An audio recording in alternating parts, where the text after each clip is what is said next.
Stand by to launch FanStream Sports. 3, 2, 1. Let's start. Hello, sports fans. Welcome to FanStream Sports. Nothing but pure sports. This is the JP Show. JP, it is so good to hear you back on the air. Stand by. Now, here's JP. From a shotgun, two receivers to his right, dropping Brady, looking Brady. Throws the ball downfield. He's got Evans toward the end zone. Evans makes the catch. Touchdown, Tampa Bay. What a great throw by Brady. 3:20 left. Jalen Ramsey beaten on that throw. And the Bucs make it 27-19. Well, I guess you can say that was a pretty good last touchdown pass in a playoff game. 55 yards, dropped it right in the bucket against Jalen Ramsey to lead a miracle comeback to tie the game, but it would not be a game that they would win. And Tom Brady has officially now called a career. Welcome to the JP Peterson Show, brought to you by the law offices of Christopher Palermo. You can reach him at palermopa.com. Well, it is now official. Tom Brady has put it out on his Instagram that he is done. He is officially retired, and he moments ago, probably about 5 minutes ago, he officially put this out, and I'll read the statement. It is a bit lengthy, so bear with me. Oh, wow, it's really lengthy. I don't think we're going to read all that. I have always believed the sport of football is an all 100% competitive commitment. Isn't there, you won't succeed. And success, I love so much about our game. There's a physical, mental, and emotional challenge every single day that has allowed me to maximize my highest potential. And I have tried my very best these past 22 years. There are no shortcuts to success on the field or in life. It's just difficult for me to write, but here it goes. I'm not going to make that competitive commitment anymore. I have loved my NFL career, and now it is time to focus my time and energy on other things that require my attention. I've done a lot of reflecting the past week and have asked myself difficult questions, and I am so proud of what we have achieved. My teammates, coaches, fellow competitors, and fans deserve 100% of me, but right now, it's best I leave the field of play to the next generation of dedicated and committed athletes. To my Bucs teammates the past 2 years, I love you guys, and I have loved going to battle with you. You have dug so deep to challenge yourself, and it inspired me to wake up every day and give you my best. I am always here for you guys and want to see you continue to push yourselves to be your best. I couldn't be happier with what we accomplished together. To all Bucs fans, thank you. I didn't know what to expect when I arrived here, but your support and embrace have enriched my life and that of my family. I have been honored to play for such a passionate and fun fan base. What a crew, with a Krewe. Nicely done. To the city of Tampa and the entire Tampa St. Pete region, thank you.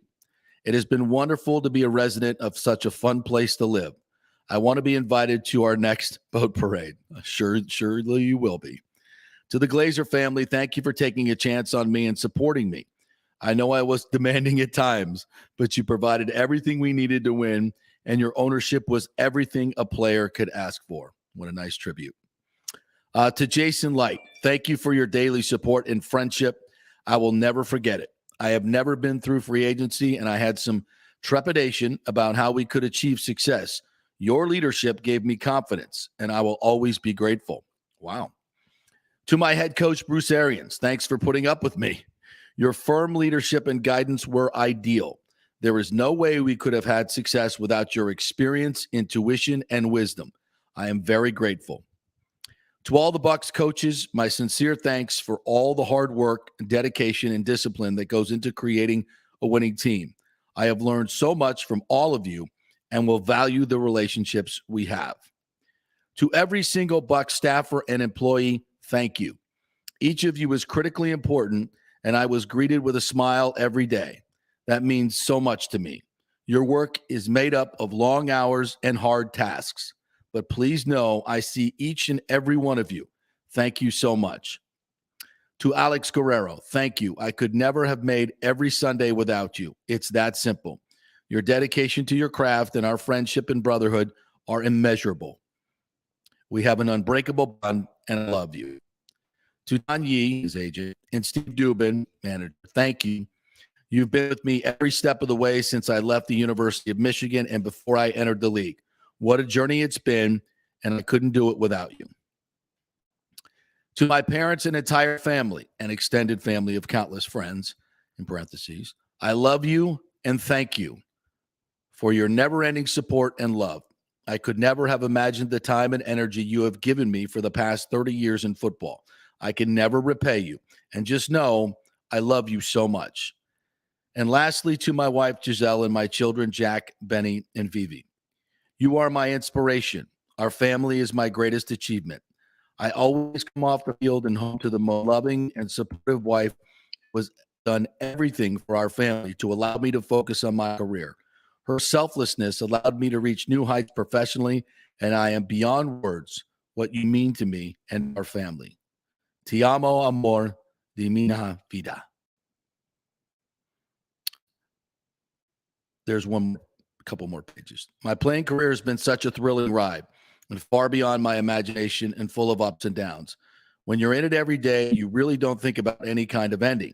As I sit here now, however, I think of all the great players and coaches I was privileged to play with and against. The competition was fierce and deep, just how we like it, in caps. But friendships and relationships are just as fierce and deep. I will remember and cherish these memories and revisit them often. I feel like the luckiest person in the world. Little nod to Lou Gehrig there. The future is exciting. I'm fortunate to have founded incredible companies like Autograph.io, Brady Brand, TB12 Sports, and I am excited to continue to help build and grow. But exactly what my days will look like will be a work in progress. As I said earlier, I'm going to take it day by day. I know for sure I want to spend a lot of time giving to others and trying to enrich other people's lives, just as so many have done for me. With much love, appreciation, and gratitude, Tom. So I guess we did read the whole thing, and I'm glad we did. There's a lot there. There's a lot there. Nick Geddes, Outkick.com, joining me here this morning. And by the way, Scott Reynolds will join me at 10:30. Easily one of the most long-tenured reporters covering Buccaneers, and we will try to encompass and collectively put in perspective what Tom Brady's era has meant for the Buccaneer organization and where the Bucs go from here. So he will join me then. Chris Torello, Spectrum Sports 360, will join me at 11:15. We have some invitations out to others, Rondé Barber, and some others within the organization. I'm being told that there is a lot of I don't know if turmoil is the right word, but their things are going crazy at One Buck right now, as they clearly were waiting on the word, and now Plan B is going into action, and we'll talk about that as well. So that's the show today. We're going to have it's going to be we do have a couple other things we're going to get to. There was a poll by the Times on the stadium. We'll get to that, but this is going to be most remarkably about Tom Brady. And if you guys want to be involved with the show, please reach out at FanstreamJP. Your thoughts on Brady, his time here, and what his what your recollections of his time here would be, I think, is most important for the local fan. Any action, the specific memories that you have with Brady at FanstreamJP or at the JP Peterson Show. We always ask you to follow us, the official show Twitter, and you can post things there. We'll set it up for you, and we'll read a lot of them on the air as they come in. First and foremost, you, Nick Geddes, as a young generation Buccaneer fan who didn't go through the decades before of long suffering, but certainly you had your share. Your thoughts on the Brady era? You know, we talked about it yesterday. What were we talking about? Who was next at quarterback? Like we already had said, basically, we don't think he's coming back. Yeah. It's one thing to talk about it, but when it comes from him himself today, I wasn't ready for it today. There's a sense of finality that's different. Yeah. It really is. I mean, I don't know. Listen, I take sports very serious. I take my Bucs very serious. I'm proud to be, born and raised in this area, and I love the Bucs. I just do. And as you said, I went through suffering as a young fan and wondered, will we ever even win a Super Bowl? That was literally of my generation. That was our thoughts. And Tom Brady chose us. And it was one of the greatest joys I've ever felt that day when we won the Super Bowl. And that's why it is, for me, it is emotional. It really is. Yeah, I could see. He's tearing up a little bit over here. I've tried to keep it together. I take it very serious, and I'm glad it happened. Well, I mean, even as we sit here today, having lived through it, and, for me personally, obviously, it was quite a ride. I mean, having, the opportunity to make that call as early as I did. And I said it right after the Monday after the season that Tom Brady was, after 2019 season, Tom Brady's coming to Tampa Bay. And at that point, I wasn't reporting it. That was my prediction, because I thought very much that this was the best place for him. Reading all the tea leaves, that this would be a perfect place for him to land. And you can hear in his lauding of Bruce Arians and Jason Light, that was the difference. That is the reason that he came here, those guys. So I think it's interesting to look back on that. And then when we broke the story, I was on the slopes in Colorado, and I got the text messages, and we broke the story. It was a little surreal, even going through that. But to watch what Brady was able to do, and it's, we all thought, oh, wow, we got a chance to win a Super Bowl. Did we really think we could pull it all together? And even Arians, after they won the first year, thought that the second year would be the year, that this would be the year. And interestingly enough, it was all, as it comes down to in the NFL so many times, it was the health of the Buccaneers that was so consistent for the season, and the lack of health for the Chiefs in the Super Bowl that certainly contributed. But this was about Brady. And for me, in a career where you have, I've covered the NFL for 30 plus years now, and covered a lot of championship teams. From my perspective, this is the greatest story ever told in Tampa Bay sports. As much as I love my Tampa Bay Lightning, the GOAT chose the moribund franchise that literally was the worst franchise in sports, the worst winning percentage in sports. He chose the ugly duckling to take to the homecoming dance. I mean, that in the larger script here, that was, that's, if you're a script writer, that's the crazy premise that you start with, and then everything flows from that. And man, what a ride. And then Gronk is here, and then Fournette is here, the AB chapter, everybody else that he brought in, watching the culture change dramatically as he came here. The early struggles, which, we thought obviously there would be some. And then the late season run, going on the road, beating the great Taylor Heineke, and then Breeze, Rodgers, Mahomes. I mean, they're gonna be looking back on this in 50 years, going, "What?" So Tom Brady at the end of his career, I'm old enough to remember, the end of some great careers. They were awful. Joe Namath, awful. So many, you see these great stars just, become a shell of themselves. What we saw with Roethlisberger. It's hard to watch. Even Peyton Manning, when he got carried to that Super Bowl, he couldn't throw the ball 30 yards. It's hard to watch. But this dude went out like a freaking lion. He went out as an MVP. I still think he should win the MVP. I know many think it's going to be Rodgers, and it might be. But I still think he went out as an MVP, and if not for some injuries, the Bucs would still be playing. I don't think there's any question about that. And to win a Super Bowl in your own stadium, I mean, seriously, he chose us, and we win you can't write that script. It's too hokey. Yeah. I thought it was too good to be true the entire year last year. I was like, something's going to happen. Knowing the Bucs, I know something's going to happen. It's going to go wrong. And they rattle off 8 straight wins last year, including the playoffs. Yeah. And for the generation before me, y'all had the Rondé Barber moment in the Eagles. And I had Tom Brady to Scotty Miller right before halftime. Yeah. And I'll never forget that. Is that the one? For me, that's mine. I think that was probably the most animated I've ever been as a Bucs fan. That was my moment where I was like, we're going to the freaking Super Bowl. And the whole Super Bowl, the blowout was great.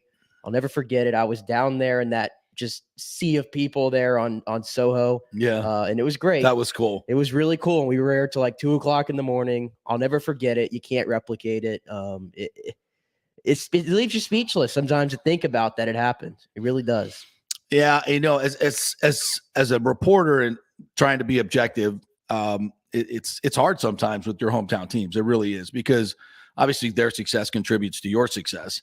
But it's more than that. It's just to me, it's watching the fans and what they get out of it. Especially we've seen such long suffering fans. And then you see him elevate some of these other players too. How Mike Evans has become a much better receiver. Chris Godwin, Ryan Jensen, all these guys being elevated by Brady is tremendous to watch. And it's a great story for me as a reporter, because it's one of the things I've been fascinated with is the makeup of championship teams. Like, what is it? What are those ingredients that put teams over the top? And I've studied that in my career, and I've asked questions about that in my career. And it always seems to be, to me, the leaders on the field or the ice or what it is. And it's obviously you have to be ultra talented, but it's that special type of leadership that brings everybody together as one. We talk about team chemistry, and it's, I know it sounds so cliche, and I talk about culture all the time. The reason I talk about it is because that's the difference. That's what makes the difference between good teams and great teams. Teams that go to the playoffs and teams that win championship. It's that ride or die mentality with your brothers. And it's it's tangible when you watch these teams and you watch how these players interact with each other. And having the access that we get, you can see it, you can feel it, you can taste it, you could smell it. It's tangible. And I can't, even though it's hard to describe in words, it's there. It's there. It's a real thing. And the other thing I think you might have touched on it there in the beginning was he put the spotlight on some of these other guys who never were really getting their due. Mike Evans is no longer, quote unquote, underrated to the masses. Right. Chris Godwin is well known now. Levante David got his due. Finally, everybody knows how good he is. Ali Marpet, the guys who had been here and had been through those, down years for the Bucs for so many times. They're household names now around the NFL because Tom Brady chose them, elevated them. Yep. And now they're at the forefront. They're all Pro Bowl type players now actually being voted in. And that's a big thing as well that he did. So it just, the whole fit was perfect. It really was perfect when you think about it. And we talked about it right after they lost. Was it a successful season this year? Mm-hmm. It still was a successful season. I don't even look at it like that anymore. It was a successful tenure, and it's not even close. It's funny. I'm going back to the post, and I searched Tom Brady, and it says one new post. Oh, I wonder what he posted. I kind of want to go back through this a little bit because he took a lot of time to talk about his Tampa Bay family and very little time to talk about his New England family. I think he already did that, said goodbye to him, but I was a little bit pleasantly surprised in that. I was on Atlanta radio yesterday, and I hate to bring up what might be considered a negative, but I think it's an interesting sidebar. And they asked me, how has Tom been out in the community? Has he become part of the Tampa Bay community? And as much as I wanted to say yes, that was a no. That was a no. I don't. Obviously, COVID is a huge part of that. He couldn't really be going out and about, and because obviously he would be mobbed, and you're going to get you can't expose. That's just part of his team mentality. I can't do it. I'm sure he wanted to do it in certain times, but really couldn't. If there's one regret, that would be it. But it's not his fault. It's COVID's fault for the most part. But no, he really hasn't, and we really haven't gotten to know him. And I'm kind of sad that he's going to leave our community and not stay here and build in Star Island in Miami. Big mistake, Tommy boy. By the way, big mistake. You're gonna hate it down there. You're gonna hate it. There's a much better city. But as he reflected, to all the Bucs fans, thank you, the city of Tampa and the entire Tampa St. Pete region. See, you went regional there. That was good. The Glazer family, thank you for taking a chance on me. Humility, if not somewhat. It sounds crazy now, but you remember what it was like after that last year in New England, where people legit thought this guy couldn't play anymore. Oh my God! But nobody seriously. There were a lot of pundits still. I was like, people. For a long time. You're right. Let's roast these people. because there were a lot of Buck fans. And when I first even said it right after the 19th season, people were like, oh, he's done. He's over the hill. The arm strength. I'm like, do you turn on the TV, bro? Go watch some tape. My God, the guy hasn't lost a stitch of arm strength. In fact, I think it got better. Come on. But that was a narrative. There were a lot of, what about our future with Jameis? With Jameis, at least we have a future. How's that looking right now? Listen, I don't know if I'm prepared for this, but I'll say it right now. I'll go through another 10 years of shit gladly. Yeah. Okay. It's absolutely. Fine. I mean, I don't want it to happen, please, but I will. I love this line. I know I was demanding at times to the Glazer family, but you provided everything we needed to win, and your ownership was everything a player could ask for. But you know what? That's for all those fans that still cling to the negative Glazer, cheap Glazer mentality that was certainly evident early in their ownership. And as they bought Man United, it was awful. But in the last 15 years, they've been tremendous owners. They gave Bruce Arians and Tom Brady everything they've asked for. I think they had the big staff in the NFL. Yeah. They spent a lot of money at his behest, and it paid off. And when he came here, like I said, it was a perfect situation the way it ended. But when he came here, it wasn't a perfect spot as the roster was constructed. There was pieces there that were desirable. But Tom said, okay, Ronald Jones, give me Leonard Fournette. Mm-hmm. Give me that guy. Let's have a two. When Chris Godwin went down, we could have just wrote it out with Tyler Johnson, Scotty Miller. No, give me Antonio Brown. Right. Hey, call up the Patriots, call up Bill, and get Rob Gronkowski in the building. Yeah. Then you have to give the Glazers a Jason-like credit 100%. For letting him kind of take the reins there and trusting him and going with that, because those are three pieces you don't win a Super Bowl without. Nope. Not even close. And I was very anti-AB. I thought that was unneeded turmoil, which turned out to be true. To be in the honest, second I don't season. even care how it ended now. I mean, just go back to the Super Bowl year. Although if he shuts his mouth for 2 more months, I get it. We could still be playing. I get it, but hey, there's no question about that. He was very important to winning the Super Bowl the first year. Yeah. Interestingly though, there have been more questions about turmoil in the building. I heard it again yesterday in a couple of sound bites, and so there are reports, and I want to follow this story and see where it goes. And I wonder how much that had to factor in. This season was not. I think it was Seth Wickersham, who's a Brady confidant, who said that there were problems in the building throughout the whole season. Very interesting. I'm gonna be very interested to hear what that was and who caused it. My sense is it was all AB. But there could be other issues. But that to me was my main feeling is that it was AB related, who probably was talking in the ear of a bunch of other players and got that all started.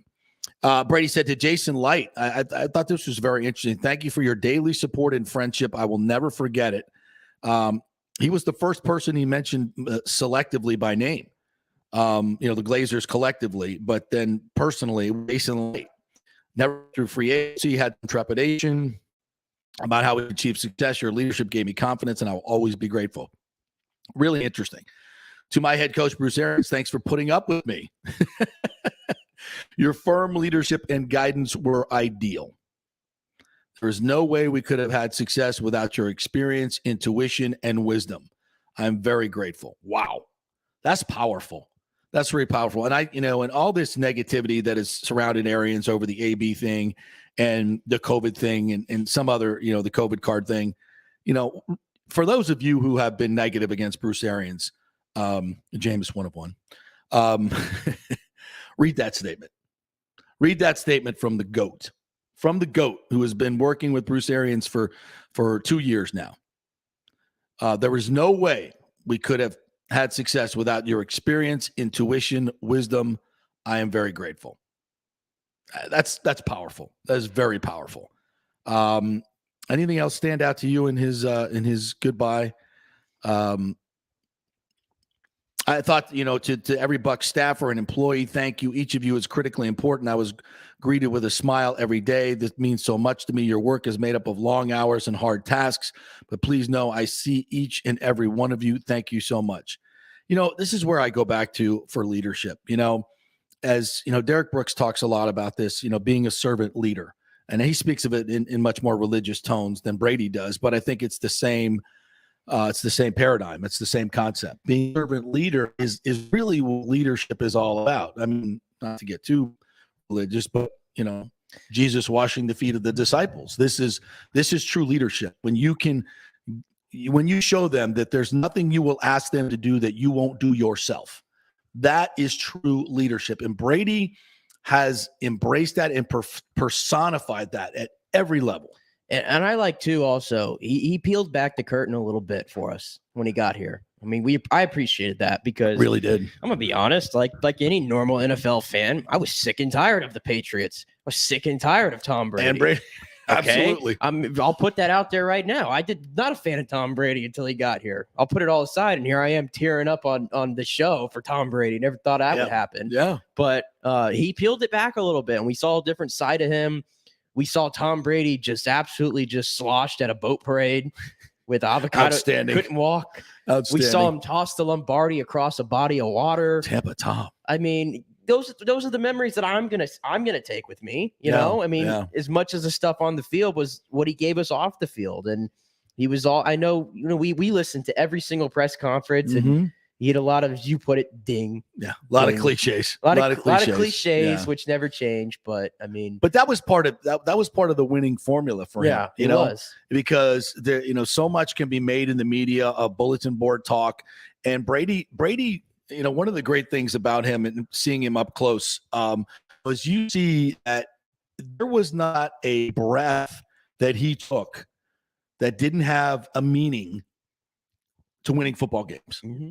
Every breath that he took was calculated and had a meaning to win football games. I mean, every word that he said, every moment of his day. You heard him say it the other day. It's like, leading up to a game, I never stop preparing. You never, and this is really the key to why he's leaving the game.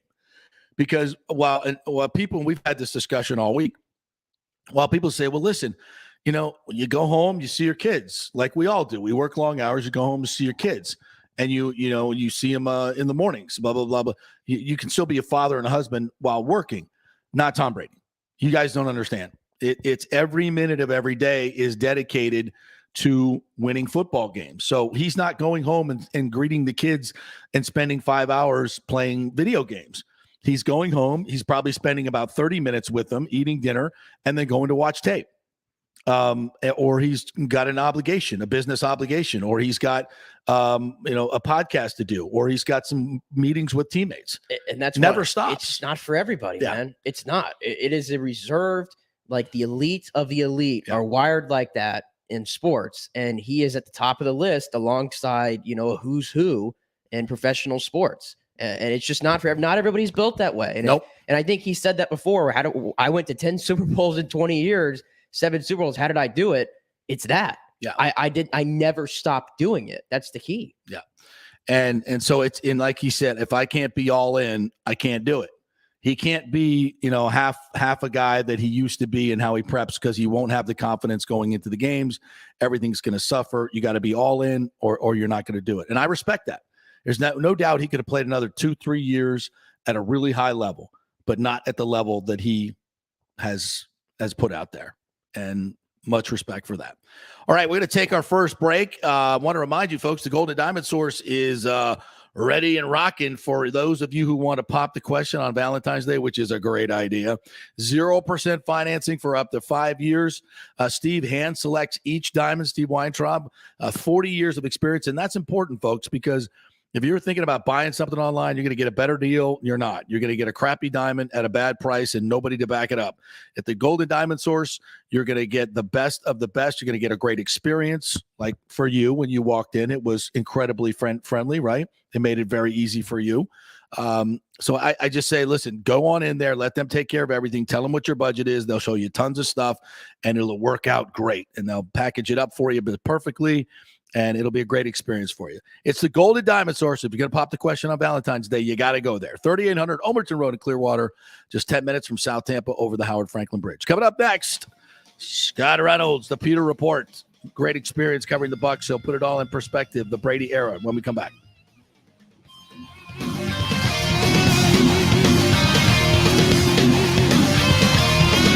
JP here for my friend, attorney Christopher Palermo. If you are having issues with a claim on your homeowner's insurance from a sinkhole, storm damage, water intrusion, defective stucco, and construction defects, or any other issue, Christopher is your man. These big insurance companies didn't get rich paying out what you deserve.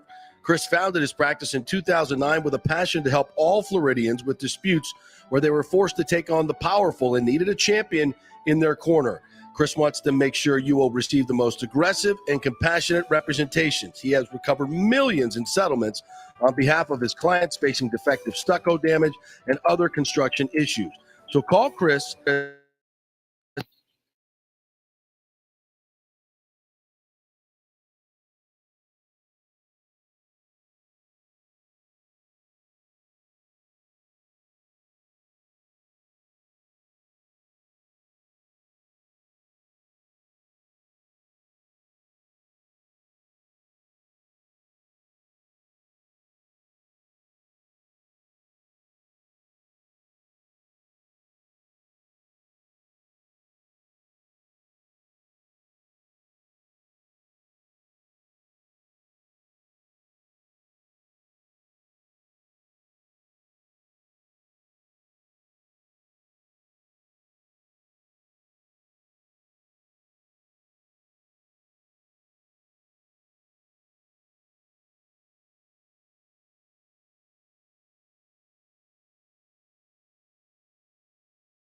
One listener had a done deal with a big national mortgage company who was promising a 2.75 interest rate. Well, when it came time to lock in, it was 3.25. Emailed Scott, got him the actual 2.75, saved him over $3,000 in first-year payments and $2,200 in lender's fees.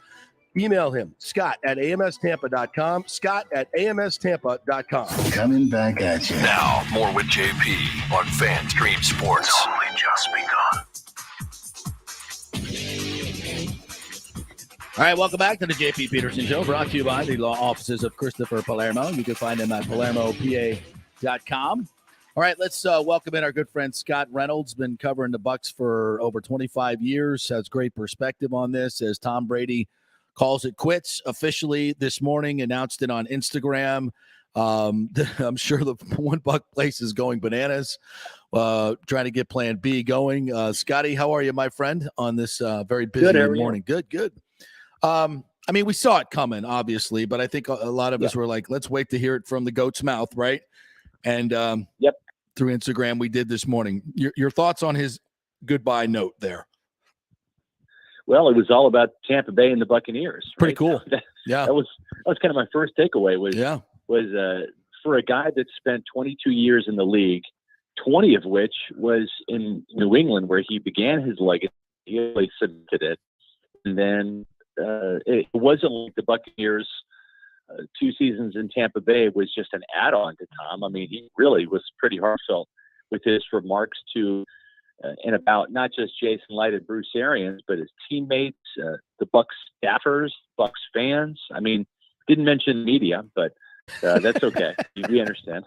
But, didn't mention Schefter or Darlington by name, but okay. Yeah, exactly. Yeah, he didn't mention any national or local media. But no, I thought it was quite the touching send off. Obviously, talked about his family.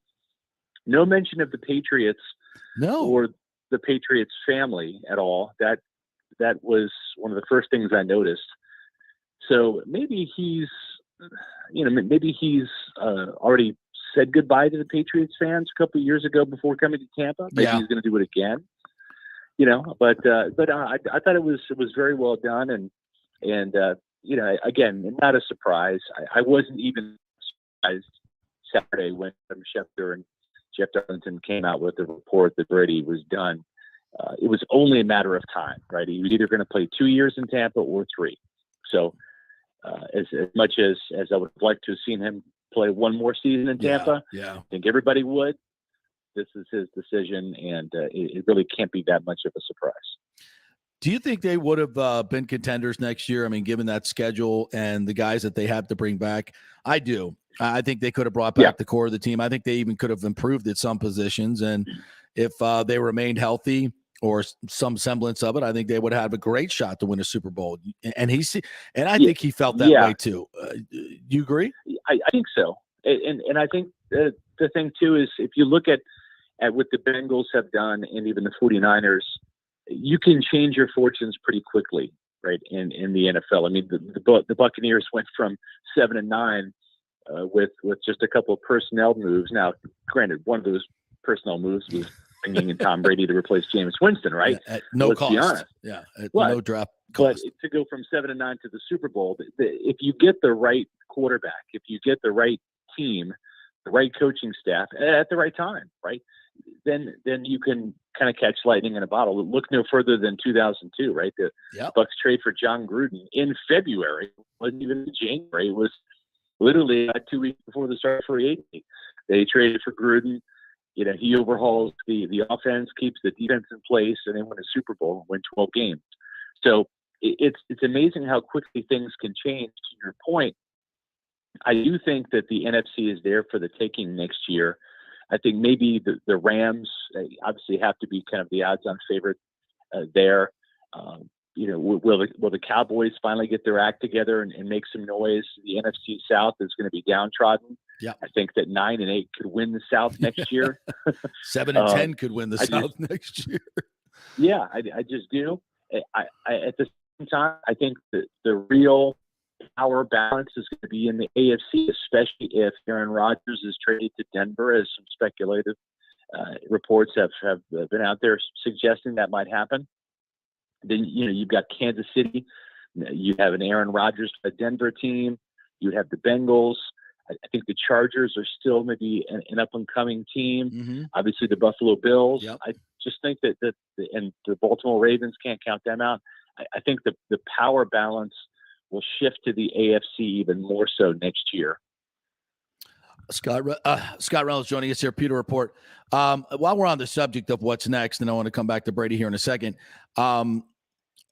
when you look at what's next, you guys have looked at all the permutations. You know, I said yesterday, I think the best fit, the ideal fit, and I have no idea if this is going to happen, but I think it would be Russell Wilson. I think they want an experienced quarterback. I think this roster is still good enough to win. I think there's a plan there that if you could bring in Russell Wilson, and he's much less expensive than Rodgers. I don't think you can fit Rodgers' salary at $46 million under the cap and be able to retain the players that you need to retain to be competitive with Russell Wilson. I do.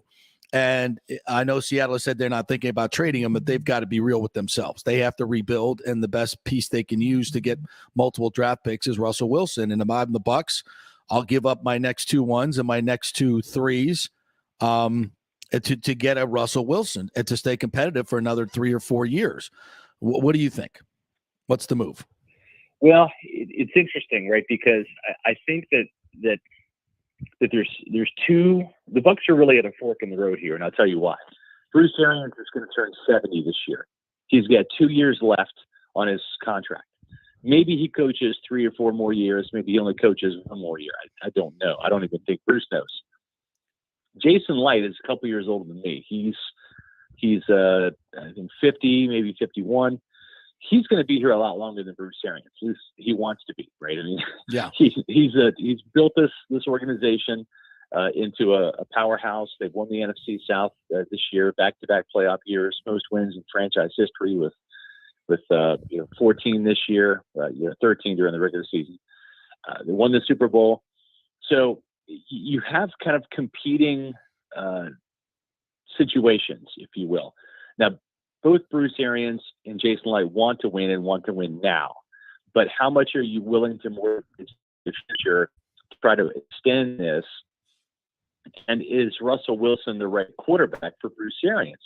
Bruce Arians likes pocket passers. He likes quarterbacks that are 6'4", 6'5".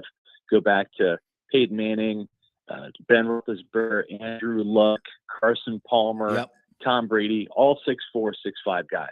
Russell Wilson at 5'11" does not fit the criteria of a classic Bruce Arians pocket passer. Now, he will throw the deep ball. That is something that Bruce likes, the vertical-based offense. Mm-hmm. It's just that when Bruce asks his quarterbacks to throw the ball, it's usually down the middle of the field, down the seams. That's why Gronkowski had such success in this offense. Mm-hmm. That's why Chris Godwin is actually the leading Bucs receiver, because of the slot. He operates in the slot more so than the outside receiver positions, like the one that Mike Evans plays.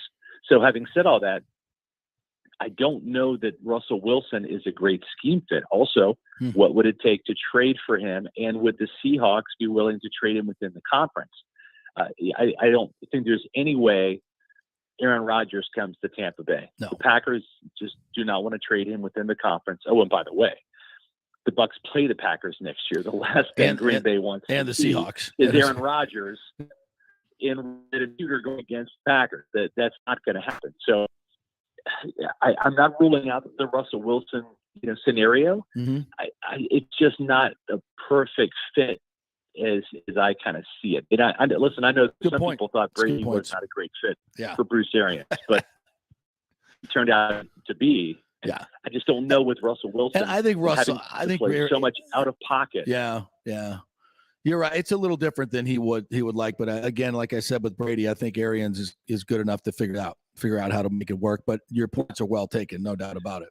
So who does that leave? The other thing too, the other thing too, JP, is I know nobody wants to see Kyle Trask under center next year, except for maybe diehard Kyle Trask fans and Florida Gator fans, but Jason Light, and this is kind of what I'm talking about by saying competing interests.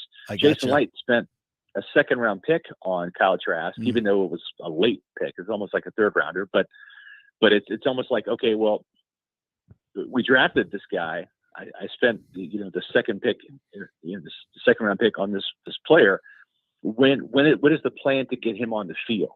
Because they didn't draft him just to be a perennial backup. The goal is to eventually play Kyle Trask. Is that fast forwarded now that Brady is gone to this year, or do you bring in another quarterback for a stopgap type situation? I think that's what I mean by the competing interest. I get it. Yeah, sure. Between Arians and Light. Do you? But I still think if I'm Jason Light, I owe it to Mike Evans. I owe it to all my veteran players to give as much respect to them as I did Tom Brady. And if Ali Marpet's still in his prime. Hell, Mike Evans is still in his prime. Chris Godwin is just coming into his prime. Chris Godwin I don't think Chris Godwin's going to re-sign at less money, slightly less money to play with Kyle Trask. I don't think any of your plan works if you bring Kyle Trask. If Kyle Trask is your guy and your rebuild, Arians is gone, everybody's gone.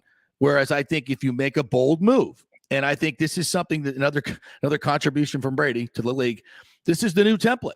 You don't go try and find, waste time trying to, find your Jameis Winston or your star quarterback. You go and find a guy can play in this league and play at a certain level. It may not be GOAT level, but Matthew Stafford level, right?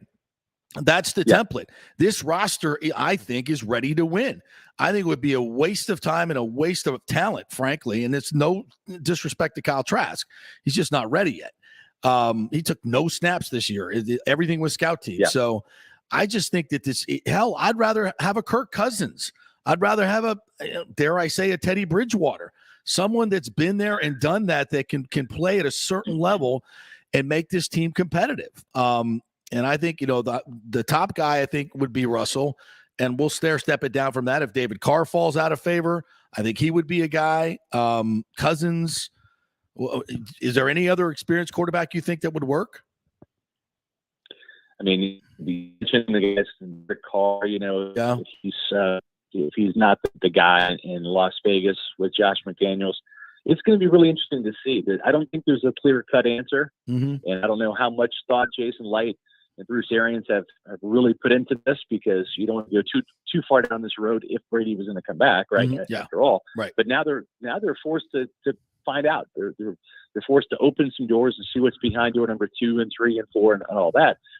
I think Blaine Gabbert is an option for Bruce Arians. He loves the guy, right or wrong. Mm-hmm. And then obviously you've got Trask, but it just seems like they would want to add another quarterback to the mix. And maybe it's Kirk Cousins, so somebody that would come in as a bit of a placeholder. Yeah. I will say this, and no disrespect to Kyle Trask. Maybe he becomes a hell of a quarterback, right? I mean, they say he's kind of like a Brad Johnson type. He's cerebral. He's got a good arm.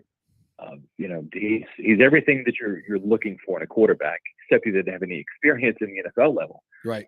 But the thing is this. This is going to be my 27th year covering this team. And every drafted quarterback since Trent Dilfer, who was the quarterback when I walked in the door in 1995 with Warren Sapp and Derek Brooks, is not panned out. Right. Just right. Chris Sims, Sean King, Jameis Winston, Josh Freeman, they just haven't panned out. The guys that truly have had the most success, let's start at the top. Brady, free agent. Yep. Brad Johnson, free agent. Yep. Actually, Brian Greasy, free agent. Jeff Garcia, free agent. So I have seen quarterbacks get drafted and literally do nothing for this franchise over and over and over again. First round picks, second round picks, Bruce Gradkowski's, the Chris Sims's, right? I mean, like all the Mike Glennons, right? All of these guys haven't done it. So I'm more in favor of getting a free agent because for whatever reason, this franchise's success, the track record for success has been to bring in somebody else who has experience that can get the job done. Yeah. Because those are the guys that win division titles, and those are the guys that have won Super Bowl titles here, free agent quarterbacks. Scott Reynolds joining us here. Well, let me tap into that 27 years. Give me an epitaph, if you will, on the Brady era here. Where does it fit? I think some would like to make it a narrative of a hired gun coming in here to win a Super Bowl. That just doesn't taste right to me. It just doesn't feel right to me. How would you write it? I think that when I think of hired gun quarterback, I think of Jeff Garcia. Yeah. He was a guy that to me felt like a hired gun. Like he was here to play back. If you remember, the Bucs actually wanted to trade for Brett Favre, right? Yeah. Jeff Garcia was kind of like the second, he was the runner up, so to speak, who won the prize through a disqualification, if you will, right? Like he wasn't really the guy John Gruden wanted. He was the guy that John Gruden ended up with. But Jeff Garcia kind of felt like a free agent gun for hire. Tom Brady came in and from day one just provided this team everything it needed, everything from the leader that you could rally around, the template of how to believe that you're going to win. Not think it, not even know it, just believe it, right? And then just to put on an absolute clinic at the quarterback position, right? In year one, learning this offense on the fly, learning his players and developing the chemistry on the fly, right? And then being able to, have year two in Bruce Arians' offense and just smash records, Buccaneer records, NFL records. And so I think that really from day one, Brady has felt more like a savior. I look at Brad Johnson as kind of like a godsend, right? The right quarterback at the right time. I think Brady was really a savior to this franchise because it was just a deep, dark place, right? When I first started covering the Buccaneers in '95, they were still mired in the, 13 years without a playoffs, right? I mean, we were approaching that again until Brady got here. So I hold those two quarterbacks in very high regards. And I feel like Tom Brady is the kind of guy that you put in the Bucs Ring of Honor, even though he only played in 2 years. Yeah. Okay. You do. You retire number 12, right? Yeah. It started with Doug Williams, right? Number 12. Yeah. And it should end with Tom Brady. Maybe you put Williams/Brady up there. That's interesting. Well, that's what I'm saying. You retire the number and say we started off our franchise with this guy, Doug Williams, who in just a couple short years, brought us out of the darkness and into relevancy in 1979. And then we have Tom Brady who took this franchise to new heights. I mean, no disrespect to the 2002 Super Bowl team. They're near and dear to my heart, always will be. But the Buccaneers brand has never been at this zenith before, at this pinnacle before, with an absolute icon like Tom Brady at the helm, even for 2 years. Yeah. Right. So I just think you retire 12. The old Buccaneer fans can say that's for Doug Williams. The new Buccaneer fans can say that's for Tom Brady. It's really both. I think you retire 12, and Trent Dilfer can get a thumbs up along the way, I guess, if you want. But you know what I'm saying? Just retire the number. I put agree. Brady in the Bucs Hall of Fame. The Bucs Ring of Honor. He deserves it. Absolutely. Just be known for his legacy in the game and the 2 years that he spent here. And he won a Super Bowl. I mean, that's not inconsequential. I mean, when you go back and look at the Montana to the Chiefs, he took them to the playoffs, but he didn't win the Super Bowl. Favre to the Jets, playoffs, Vikings, didn't get over the hump. He's the only guy that's gotten over the hump. The only other one that's done it. The only other one that's done it is really Peyton Manning, right? From the unless you want to throw Jim Plunkett in there. Yeah, that's true. But the thing is, Brady again one-ups his good friend Peyton Manning. Yes, because Manning did that within the same conference. Brady did it in different conferences. I won Super Bowls in the AFC. I've also won Super Bowl in the NFC. All right, one more question for you, and I think this is very interesting. He's going out as an MVP in my mind. I think he had a better season than Rodgers. He's going out at the top of his game. This team is still ready to win. I think if he came back, they would be at least the second or third favorite to win the Super Bowl next year. So the question is, why did he leave? Why now? And I'll caveat this with something that Seth Wickersham, a Brady confidant in the media, said yesterday. He said that there was a lot of turmoil in the building this year. We heard Levante David say that the other day. Bruce kind of brushed it off. Wickersham was saying that this was a much tougher season than people really know for a lot of different reasons. Yeah. What are we talking about? Any idea and why I think Brady is leading at the top of this game? Well, I think Brady is leaving because of his family. I think first and foremost, he loves the game of football so much, but it's just time. I think, it's one of those things where it's kind of like, and I've just had conversations with players from the Super Bowl team, right? That they love the fact that their kids are not babies anymore. So they can go to the games and they can watch daddy play, right? And they can have some of those memories.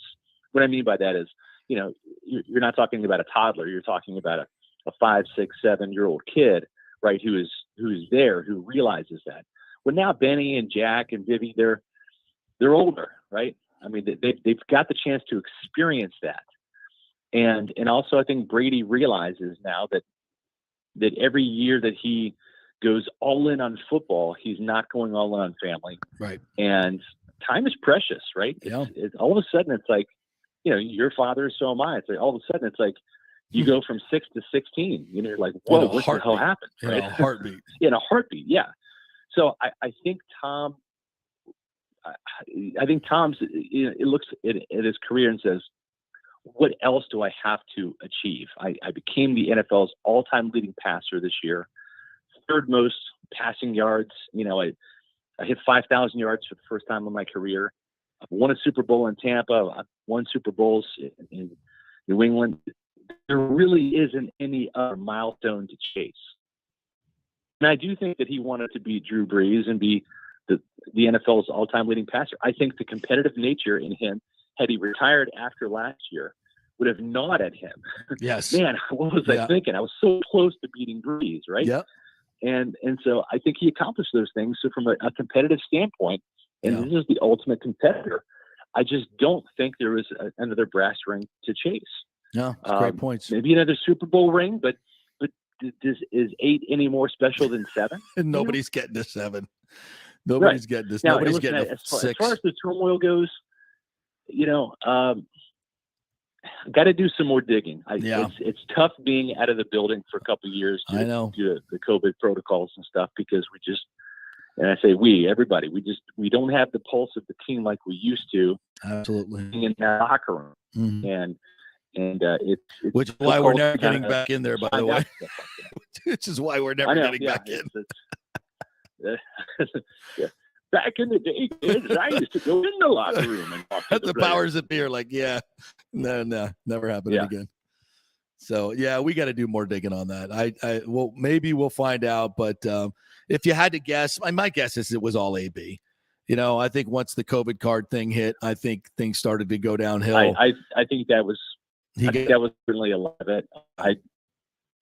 There was friction in the running back room. Ronald Jones was not happy from day one. Yep. What I mean by day one, like week one, when he fumbled and he's in a contract year. In his mind, he's thinking, I was 22 yards away from a 1,000-yard season in 2020, and all of a sudden playoff Lenny happened. Now I'm in a contract year, and I'm getting 4 carries a game. Yeah. So he was not happy the entire season. That's for sure. Were there other players that were not happy? Listen, when you bring back all 22 starters, there are some younger guys that want to play and want to start. Yeah. Right?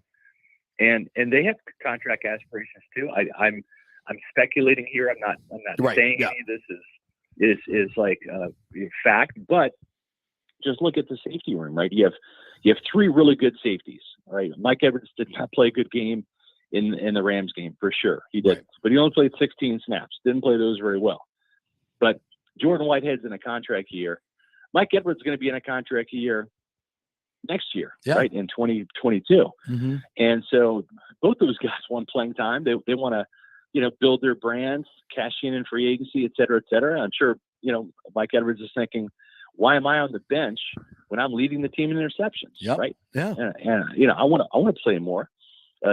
I'm sure Joe Tryon-Shoyinka is a great teammate, a humble kid. Yeah. But in the back of his mind as a competitor, he's thinking, I've got 2 really good shoulders and I'm really young and I could use the experience to go out there and play. Yep. Why are we putting old man JPP in here with one shoulder, right? Yeah. Yeah. It's a good question. I mean, those are some natural competitive things that doesn't mean that you're a bad teammate. Doesn't mean, that you're anti-team or whatever. Those are real things. Yeah, I agree. Football teams are not supposed to be static. They're supposed to be different every year. And when you make them the same, it's not the same. Like when you try to make it the same by bringing back the entire roster from the year before. Yeah. The intentions are good, but it's never the same. That's a great point. It's a great point. Fantastic stuff as always, Scott. I know you'd nail it. Your great experience was very helpful today in putting this all in perspective. We really appreciate your time on a busy day. Tell the folks what they can find on Pewter Report today. I'm sure you got a lot of special programming going on. So what do you got? Yeah, and SR's Fab 5 on Friday. We've got some news about Kyle Trask that you're going to want to stay tuned for on Friday on PewterReport.com. We got John Ledyard, Mambatera, Casey Hudson up in Mobile, Alabama for the Senior Bowl this week. So stay tuned to PewterReport.com. All the Bucs news this offseason. It's going to be a busy one. It already is busy. Yeah. Make sure that you are following us on social media, Twitter, Facebook, and Instagram at Pewter Report, as well as our YouTube channel, Pewter Report TV. It's Pewter Report TV on YouTube. You can subscribe to that, and we do podcasts Monday, Tuesday, Wednesdays, and Thursdays during the off season, typically at 4:00. The podcasts tonight are going to be live from our crew in Mobile around 6 or 7 o'clock p.m. Tonight and tomorrow, as they provide some coverage for the Senior Bowl down there in Mobile. Awesome stuff, Scotty. Thanks so much for your time. Appreciate it. We'll catch up with you next week. Buddy. Sounds good, JP. Take care. All right. Wow. That's a lot of stuff to digest right there. Make some great points about Russell Wilson and who could be next. We didn't even mention your boy, Jimmy G. Jimmy G, probably the most realistic option of them all. Might be. By the way, I will gauge my eyes out, though, if Kirk Cousins is the guy. You gouge your eyes out? I will gouge my eyes out if Kirk Cousins is the guy. You like that? You don't like that? You don't like that? All right. You know what I like? Anthony Becht's going to join us next. 12 years in the NFL. Played against Brady. Got lots of stories, I'm sure. So we will check with him. He'll coming up next. Chris Torello had the bail. He's been called into by Spectrum Bay News 9 to be on the anchor desk, as of course they should. But we'll talk to Anthony Becht next. Stay with us. The PGA Tour's Valspar Championship is back in March in 2022, March 14th through the 20th, right in the middle of the best weather of the year and the last stop on the Florida swing. The Valspar has become one of the must-do events on the Tampa Bay sports and social calendar, so get your best tickets before they sell out. The game's biggest stars love the Copperhead course in Innisbrook. Last year, we saw Dustin Johnson, Justin Thomas, Jordan Spieth. Wow, the crowds, and another star-studded field is expected again this year. Sam Burns took the title and will defend again at the Copperhead. This will be a full tournament with the return of Valspar Live, our free Saturday concert featuring Chris Young and Big and Rich, and other amenities including Chameleon Cove, the Hooters Owl's Nest, the Publix Chill Lounge, and other hospitality venues. Go to ValsparChampionship.com for tickets. The best premium hospitality areas will sell out, so don't wait. That's ValsparChampionship.com. Are you selling your home or refinancing? JP here for Greenleaf Title. You choose the title company, not the realtor, and it makes a difference. You want a reputable company that will make sure your title is safe and secure. There are a lot of scammers out there right now. So go with a trusted company like Greenleaf Title. Plus, they will close anywhere, folks, and they will send a limo to pick you up to come to the closing. Yep, the great JP Limo Closing is back. All you got to do is give them a call at 727-258-6005 or go to greenleaftitle.com.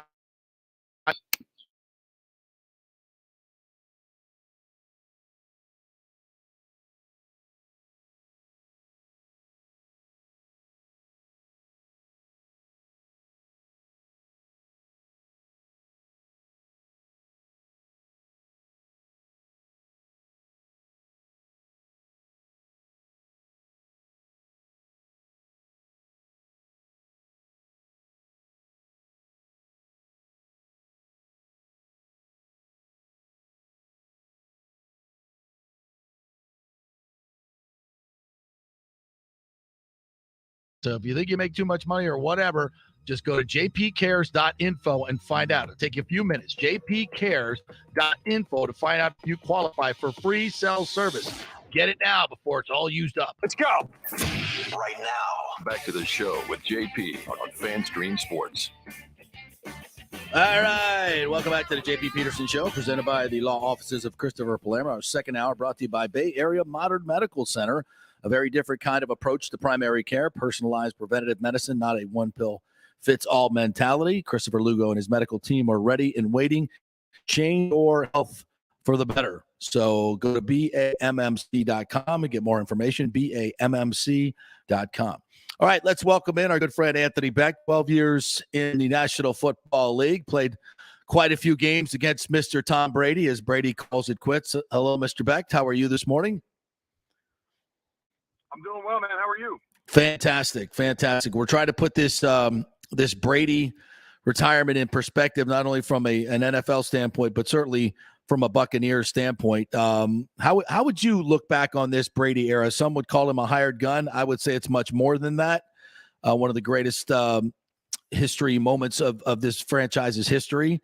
He chose us, and they won a Super Bowl. What will be your lasting legacy for Brady as a Buccaneer?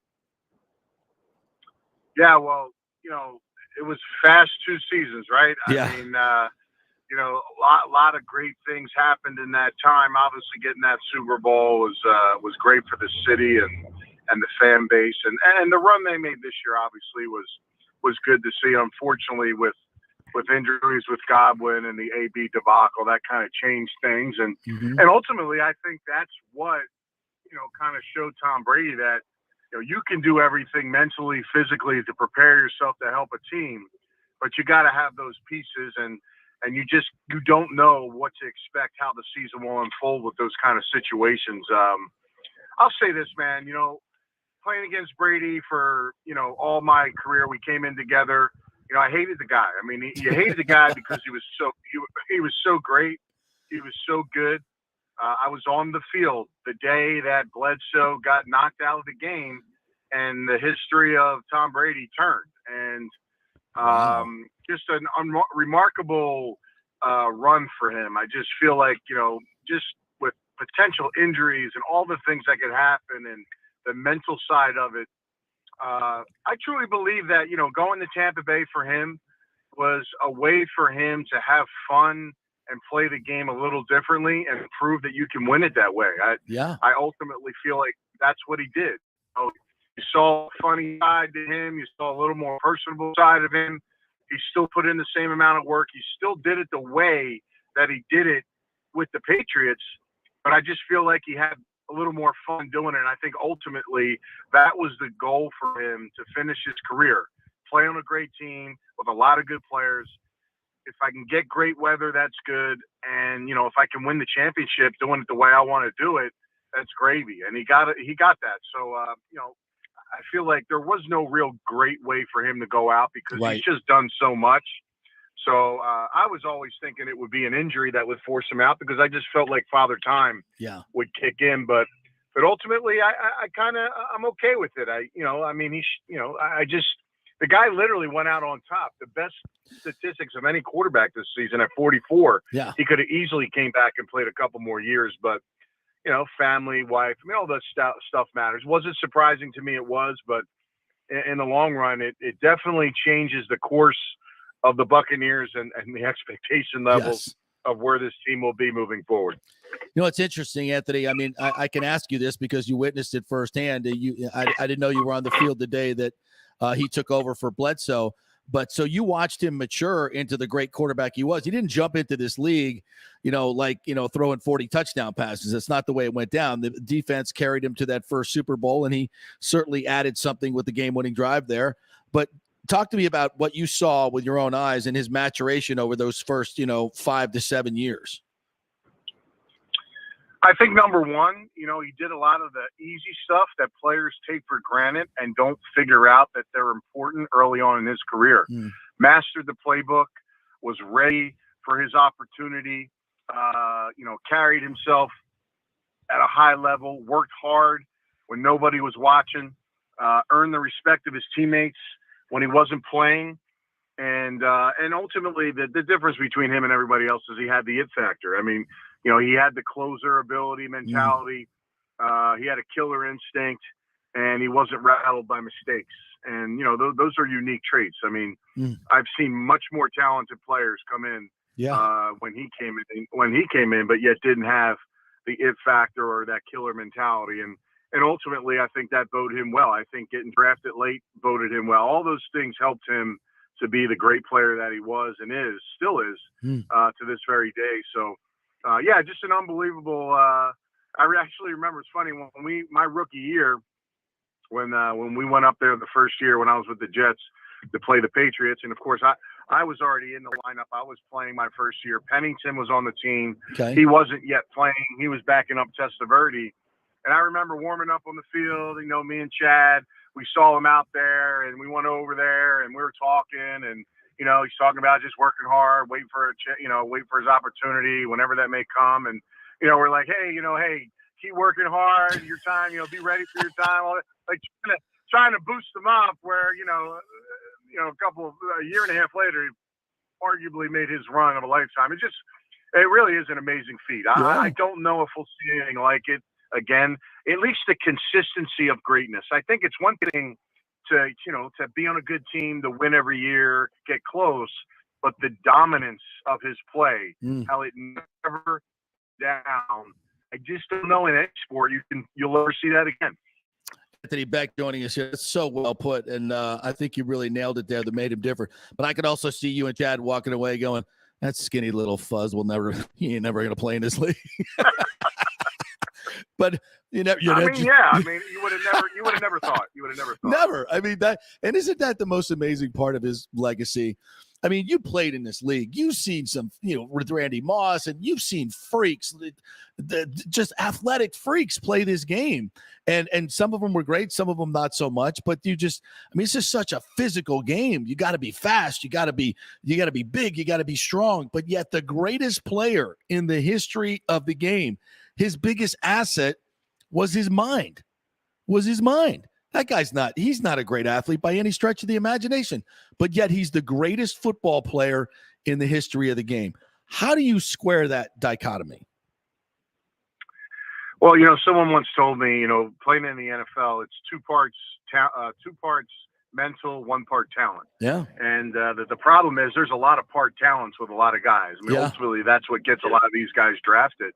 Unfortunately, they don't have the mental capacity to understand what it takes to be dominant at the mental side of it. Yeah. There's the talent. There's a way to train that, and the only way you train that is you just got to do everything, the tedious things, continuously for a high level. And that to me is a mental. There's more grind there than going and working out every morning and running. And I think ultimately that bears really the end of a lot of the great players that can play with a lot of talent and yet play at that level mentally is, I think even Peyton Manning just said, and Tom Brady said in his thing, to compete and get prepared, put that competitive spirit in that mental anguish in during the season. It's so hard to do. And it's unfortunate what happened this year because let's be honest. I mean, if they got AB and they got Godwin, I mean, we should be seeing this team playing. I agree. In the Super Bowl. And those are the frustrating things that are uncontrollable. And I think that ultimately is, okay, well, yeah, I could definitely do it again. I can get this team where we need to be, but I can't control the variables, and that's injuries and guys missing games, etc. Anthony Becht joining us here. I mentioned this to Scott Reynolds earlier in the show. Seth Wickersham, who was a great confidant of Brady's in the media, said that people don't understand how hard of a season this was for Brady, that there was a lot of turmoil within the building, more than people know. I think the COVID stuff obviously was a pain in the ass.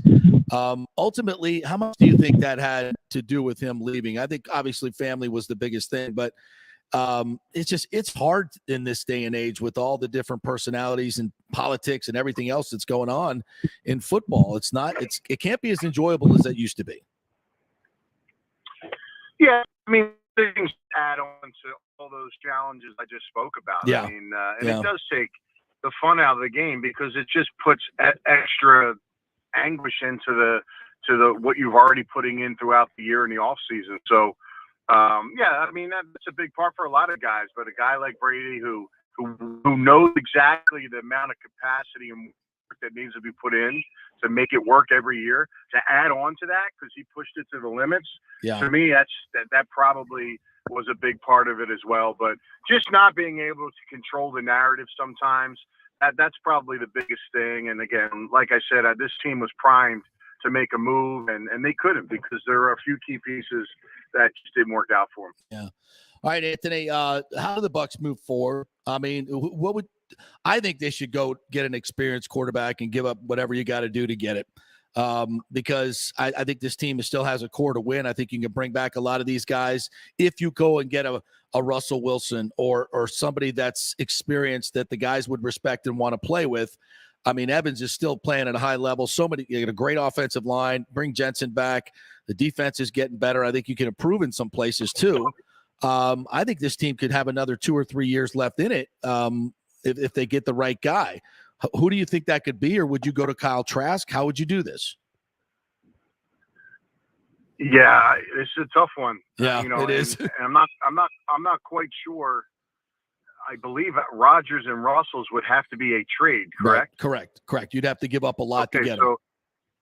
You're going to pay a premium if you're going to trade a player within the conference. And that to me is really where it gets, not in favor of the Bucs. I mean, and everybody's not real happy with the Bucs what they've been doing to the league, in particular the conference lately, they're not going to just hand them over a stud player. So are you willing to mortgage your entire future on trying to get somebody that you may or may not get, or are you going a different route? And we hate saying it, but you go to rebuild. I mean, there's going to be some cheaper options. I saw the leader in the clubhouse for the Vegas odds was Teddy Bridgewater. Is that enough to get you to the playoffs? I think it is. Is it going to win you a Super Bowl? I believe it won't. So, I think that's your best case option. It's just not going to be Tom Brady. And I think that's what's going to be the problem. And with fans and what they saw, that just doesn't happen with a snap of the fingers. Like, only a guy like Brady, maybe Rodgers, can make that happen instantaneously. I just don't know if anybody else is out there that makes enough sense for them to make happen, or at least will allow it to happen for them to have success.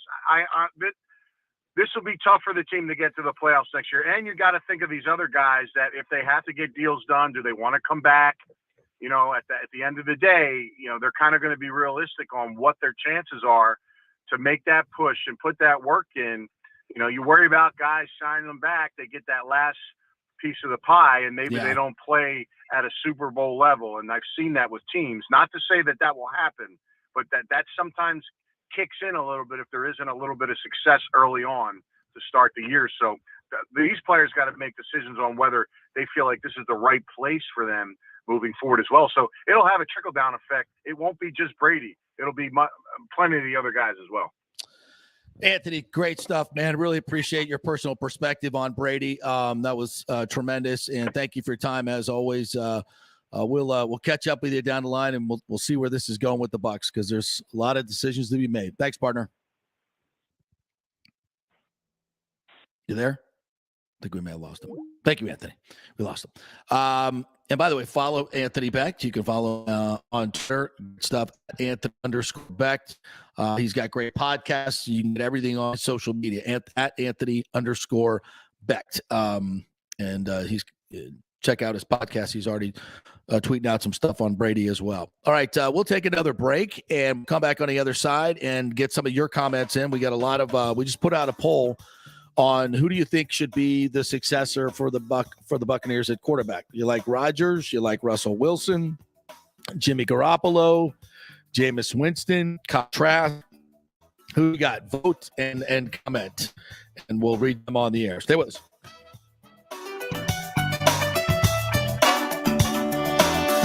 Attention home buyers or refinance candidates. It is a great time to purchase or refinance. Home values are going through the roof right now. You've got so much equity, time to tap into that equity, get the cash, and make sure you're making the right financial decisions in your life. Scott Fitzgerald at American Mortgage Services in Tampa can help you out on all those fronts.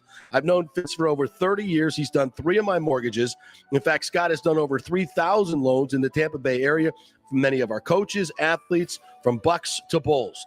And he can save you big money. AMS is a wholesale broker. They will shop your loan to dozens of banks and let them compete for your business. Quick story, one listener had a done deal with a big national mortgage company who was promising a 2.75 interest rate. Well, when it came time to lock in, it was 3.25. Emailed Scott, got him the actual 2.75, saved him over $3,000 in first-year payments and $2,200 in lender's fees. Email him, scott@amstampa.com, scott@amstampa.com. JP here for my friend, attorney Christopher Palermo. If you are having issues with a claim on your homeowner's insurance from a sinkhole, storm damage, water intrusion, defective stucco, and construction defects, or any other issue, Christopher is your man. These big insurance companies didn't get rich paying out what you deserve. Chris founded his practice in 2009 with a passion to help all Floridians with disputes where they were forced to take on the powerful and needed a champion in their corner.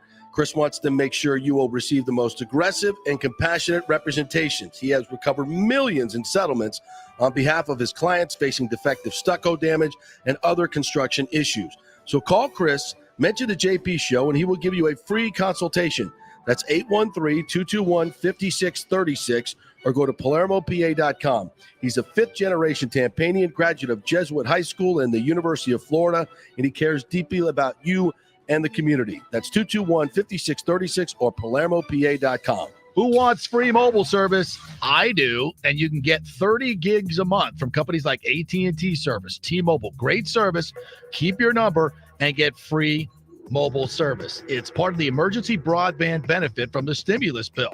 87% of America qualifies. So if you think you make too much money or whatever, just go to jpcares.info and find out. It'll take you a few minutes. jpcares.info to find out if you qualify for free cell service. Get it now before it's all used up. The PGA Tour's Valspar Championship is back in March in 2022, March 14th through the 20th, right in the middle of the best weather of the year and the last stop on the Florida swing. The Valspar has become one of the must-do events on the Tampa Bay sports and social calendar, so get your best tickets before they sell out. The game's biggest stars love the Copperhead course in Innisbrook. Last year, we saw Dustin Johnson, Justin Thomas, Jordan Spieth. Wow, the crowds, and another star-studded field is expected again this year. Sam Burns took the title and will defend again at the Copperhead.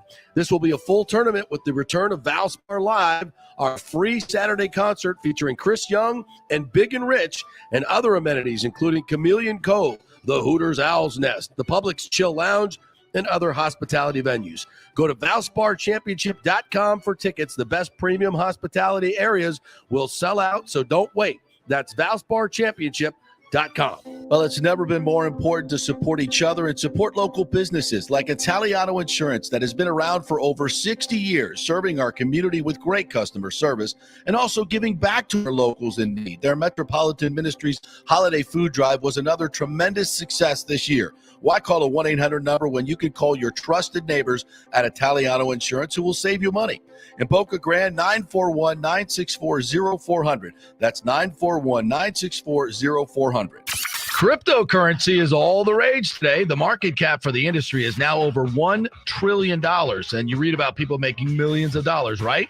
You want to get in, but have no idea what to do? Or maybe you dabbled a bit and you want to unlock the real money-making opportunities and don't know how to do it. There are over 10,000 tokens and thousands of decentralized finance exchanges to navigate. So what do? You go to DeFiLava.com. The folks at DeFiLava.com are in Tampa Bay, and they work with you directly to set up custom accounts, answer all your questions, and provide market analysis. Decentralized finance and cryptocurrencies are here to stay and will change the financial markets as we know them. Get in the game. Get with the experts at DeFiLava.com and tell them JP sent you and get their free 2022 crypto market forecast today at DeFiLava.com. Don't get left behind, folks. Make some money at DeFiLava.com.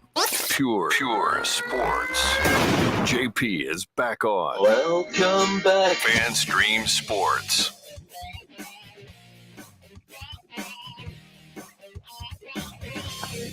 All right, welcome back to the JP Peterson Show, brought to you by the law offices of Christopher Palermo. Our second hour brought to you by Bay Area Modern Medical Center.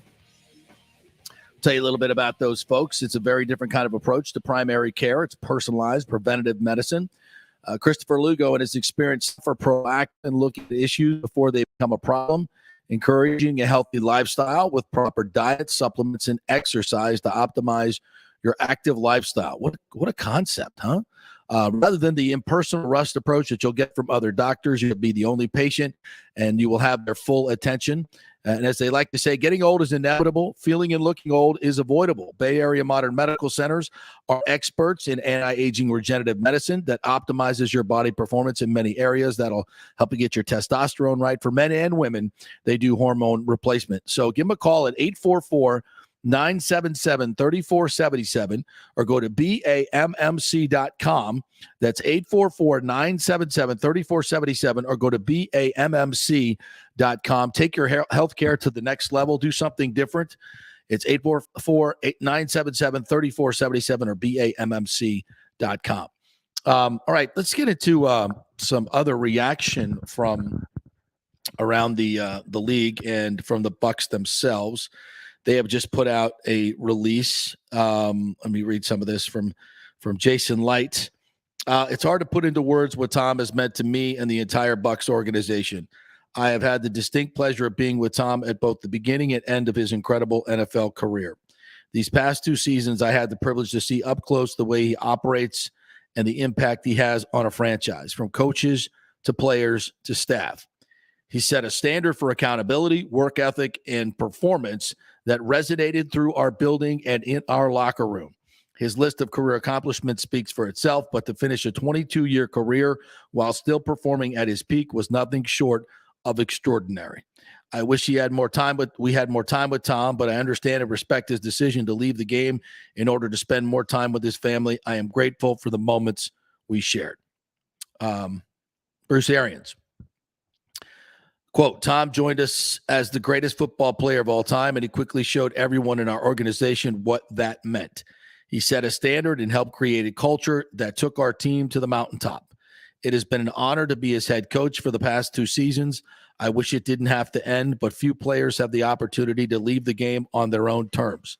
Even fewer can do it while playing at an elite level. Tom is the exception. I have a deep appreciation and respect for what he has done for our franchise, and I wish him and his family nothing but the best in the next chapter of life after football. Good stuff from the Buccaneers. We put out an interrogative, a poll, so to speak. Also, people chiming in on whether he should be in the Ring of Honor and have his number retired. 9bradio.net says, my vote, no. He was a hired gun. Appreciate for sure, but just a hired gun. I vehemently disagree with that. I think most Buck fans do, don't you? Frankly, that's a bad take. Yeah. I respect everybody's opinion, I guess, but that's a bad take. Yeah, I don't get that. I never got that feeling. I mean, I can see where some people from outside might feel that way. But hard for me to think that a Buck fan would think that. I mean, what would your definition be of a hired gun if you had to carve one out? Brett Favre. Yeah, going to the Vikings and the Jets. Who else?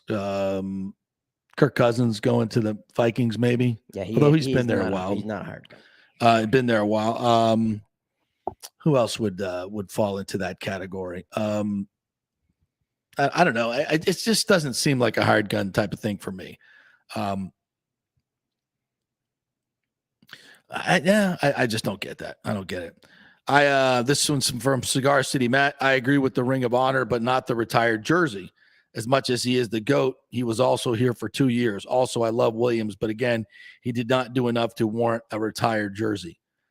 Yeah, I think that's interesting. I think you could actually bring them both together because they both have, I think they have, you can't tell the story of the Buccaneer franchise without Doug Williams and Tom Brady.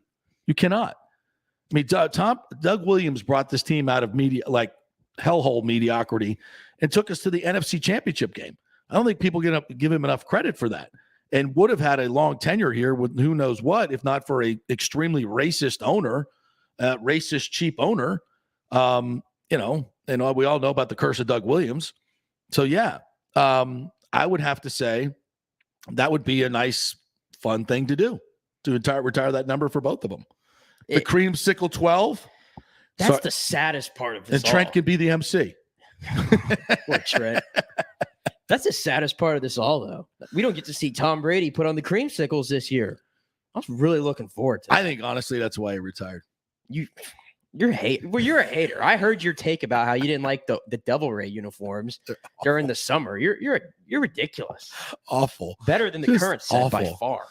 Just all the old Devil uniform better than the new Ray. It's not even close. Blue and white. It's not even close. It's boring. Right. It's not even close. It's boring. Oh, those old ones were hideous. No, they're not. And the socks. Oh, I'm not talking about socks this were awesome. on Goat Day.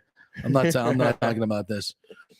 Jason Martinez says, retire the number, game 1. No reason to wait. Ring of Honor. All of it at home opener. Also a statue, please. I agree. And then the statue is him in the LFG mode, running down towards the end zone with his arm in the air. I mean, I don't want to be that guy, but I mean, does the John Gruden stat, is it still there in $1? Why'd you have to go? What is you with all that? Why are you bringing up all this stuff today? It's relevant. Like, we could just take that one or put it to the side and put the Tom one there. You're gonna take Gruden out of that celebration? Yeah, I'd like to Brady in with all the other 2002 Super Bowl guys. Like, you throw Mike Evans, just make one big statue combining both. I'm good for that. So you celebrated both Super Bowls. I would like to celebrate both. Yes, in the Buccaneer Buccaneer. Yeah, place. right there in the front. When I'm you talking about the stadium. We need a. Yeah, you could put one in the stadium. Do we have any? There are no statues at the stadium, are there? I don't think so. I personally would want to be at him tossing it to the other boat. That's what I want. The Super Bowl. Yeah. The toss. I want to see the toss. Nah, he's got to be in uniform. You want to make a statue of drunk Brady on a boat? Yeah. That's your idea of the statue, drunk Brady on the boat? Let's have fun. No. That's a mural. That singular moment. That's a mural. That's a Tampa mural time. on the side of the stadium. That's right. Sure. That should be a permanent mural on the side of the stadium. Should be that depicting that. But a statue is a singular thing of him doing the. We LFG. had this discussion during the summer, right? When we were trying to design the ring. Yeah. Yeah, and we needed that on the ring, and we didn't get it. I know. That was highly a miss. That was a missed opportunity. I know. It's a missed opportunity. But I definitely think there should be a statue too. I mean, I don't think there's enough way to embrace this as a Buccaneer fan. I mean, it was 2 years. You won a Super Bowl and we're 2 wins away from going back to another one. Yeah. Come on. Hey, we do have poll results though so far. All right, so get the latest read the poll here. and throw that up there. Yeah, we're about 20 minutes or so into this poll here, and nearly split on Russell Wilson and Aaron Rodgers. 45% favoring Russell Wilson, 39% favoring Aaron Rodgers. 10% of you want Jameis Winston back, and only 6% of you are voting for Jimmy Garoppolo. And then someone said, I doubt we'll be as bad, but would love to draft Bryce Young next year. Yeah, that's not happening. Somebody else commented here, what about Teddy Bridgewater? We talked about that a little bit with Anthony Becht. Teddy Bridgewater doesn't move the needle for me. Not many guys are going to move the needle from Tom Brady. I understand that, but he's not winning. He's not taking you to a Super Bowl. I don't see it. We can do better. You could do better than that. We can do better. The only way Teddy Bridgewater makes sense is if you're really, really up against the cap like the Bucs are. That's the cheapest option you're going to get. That's the only way I could see it working. I think if you're going to go with Teddy Bridgewater, you might just well go with Kyle Trask. At that point, yeah. Yeah, because Kyle probably fits better into this offense as a thrower. But I still think this team is good enough, and it's got enough pieces, especially – I mean, you got guys on defense that are really growing together. I think it's an opportunity to really try to keep this team together for the next. I think they could be well for the next 2 or 3 years. I mean, Godwin is going to come back and be a monster. I don't think there's any fall off for him. He just keeps getting better. Although he is a very physical receiver, but these days ACLs. They repair them, stem cells. These guys are coming back, and then they're not looking back after. Yeah. So I feel like he's going to be – you're still going to have Evans and Godwin as the best pair. And I do believe you can go out and get a Juju or somebody like that that's a really good third guy. Or, I mean, hey, the trend in the NFL right now, these rookie receivers are coming in hot. They are. This is a very good wide receiver class, and I think wide receiver has to be on the table in the first round for the Bucs. We can get there once we get closer to draft season, but – you can get a really good one at 27. You can get a really good one at 27 because you got to start looking for the beginning of the year who's going to be opposite of Mike Evans there. And also gotten fine at Emmanuel Sanders. There's so many good ones out there that are that you can find. And I think a veteran would be a really good one. Maybe someone that Russell Wilson has played with in the past. Who would that be? I don't know. Tyler Lockett, maybe? Or he ain't coming here. Yeah, you don't know. Not coming here. Everybody wants to get the hell out of Seattle right now. I can tell you that damn city is burning, bro. Not coming here. But hey, listen. And if I'm the Bucs, I'll reiterate this. I don't care about my first. If I could get Russell Wilson, you can have my 2 1s next 2 years. What is this year's 27, right? Mm-hmm. Next year, and then the year after, we're going to be good. So it's going to be a high. He's going to be 2 high first round picks. I mean, low first round picks. And I'll give up a couple of 3s. Maybe throw in a player that you want. I don't know. Does that get it done? Does 2 1s and 2 3s get it done for Russell Wilson? I think you'd have to get into it. You're going to end up being in a bidding war with other teams on that. I think it'll end up going higher. I really do. But don't forget this. He has a no trade clause. He does. He has a no trade clause. And people say, well, Seattle's not going to trade him in the conference. Listen, if you're Seattle, it doesn't matter right now. Will we play him next year? You're going to get your ass beat with Russ Wilson or without him. They're just a bad football team. They need to rebuild. And to rebuild, you need multiple draft picks, even though they have no idea how to draft. The only way they're getting out of their hole in that division is to go find a really good young quarterback. So get as many picks as you can for Russell Wilson, package them up, try to move up. Maybe not this year, maybe next, but they're in rebuild mode. There's no sense for them to hold on to Russell Wilson. You're treading water, and you brought it up. It's Matt Ryan basically all over again, right there. At least with Seattle's case. So yeah, it makes zero sense from that standpoint to keep Russell Wilson. It really doesn't. Well, we'll see what happens with the other thing I was going to get to. I just thought of it again. Debunk the argument, please, for everybody out there who says, well, why would Russell Wilson and Aaron Rodgers want to come, play in Brady's shadow? Why would they want to? Please, players don't care about that. They don't. That's media-driven nonsense. For those guys, they're smart and they would see it as a positive because Brady's already trained up these guys. Yeah, they know what they know what the level is. If you're Russell Wilson, the best thing I could sell you is, I got 3 Pro Bowl guys on the offensive line, another guy who probably should have been in it, and I have Mike Evans on the outside. So what else? And Chris Godwin. Yeah. What else are you selling them on there? We're bringing back Leonard Fournette. And you're going to get, and honestly, by a head coaching standpoint, Pete Carroll to Bruce Arians. Yeah. You're not really changing much there. And at this point, it looks like the Bucs aren't going to lose either one of their coordinators. It's possible. Yeah. It's very possible. So, and even if they lose Leftwich, I think they'll be in good hands with Arians calling the plays. Yeah. So there's plus, for Russell, get the hell out of Seattle. I mean, that city right now is awful. Yeah. It's awful. I mean, you come to free Florida, no state tax. You don't think that's an incentive for Russell Wilson? Yeah. Yeah. Playing this weather compared to that weather? Yeah. Come on. Trying to look on the bright side here, but I mean, obviously, first and foremost, you have to replace Brady. We get that. You have it on strong authority that you think Gronk is calling it quits. He's done. We'll see what happens with some of these other guys, but the chances are if you lose this offseason, Brady, Gronk, JPP, and I'll throw Alex Kappa out there because I think he's going to get a lot of money on the market that they can't bring back. Mm. And you bring back the Carlton Davises of the world, the Chris Godwins of the world, and some of those big guys, Fournette, Jordan Whitehead. I think you take that. Yeah. I think absolutely. you take that. You could still replace those those guys. Vita Vea, and Ndamukong Suh. Listen, if you want to come back and play, but we're going to need cap room, and he's eating up about $10 million. You could put Nacho in there. Nacho plays well. Hell, throw Gerald McCoy. You want to get him a call? Damaged goods.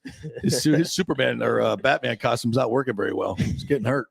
I still think this is a very competitive roster. Yeah, and you're de facto the freaking division winner. I mean, come on. I mean, Mike Neighbors told me that the Saints aren't going to be terrible if they elevate Dennis Allen. But still, I mean, who's their quarterback and who's calling the plays? What's that offense going to look like? So, I don't know. I think the Bucs. I don't want to see a rebuild. I don't think a rebuild is in order right now. I think the roster has enough pieces on it right now. If they're aggressive in bringing them back, when people say, "Well, what about the future?" Screw the future. Screw the future. If the Rams and the Bucs haven't showed you that if you want to, build for the future, okay, fine with me. Not when you have a Super Bowl roster like this. No, frankly, 100% no. I'm living proof of it. I've been through 15 years of looking for the future. Yes, and Scott Reynolds put it out there. He brought a lot of names up. Yes, at quarterback that I'd like to forget. Yeah, okay. I don't need to go back to those days. No, it's hard to draft and develop a quarterback. It's very, very difficult to do so. And it takes time, and this roster is ready to win. So I just don't think that's the way they're going. All right, we'll take a quick break. When we come back, the Tampa Bay Times released their survey, their fan survey, and of course the most negative headline they could possibly put out. It just never ceases to amaze me. Oh my God. So we'll go over that when we get back. Catch up on the Lightning. Kucherov, will he play tonight against the Sharks? And some other tidbits. Stay with us.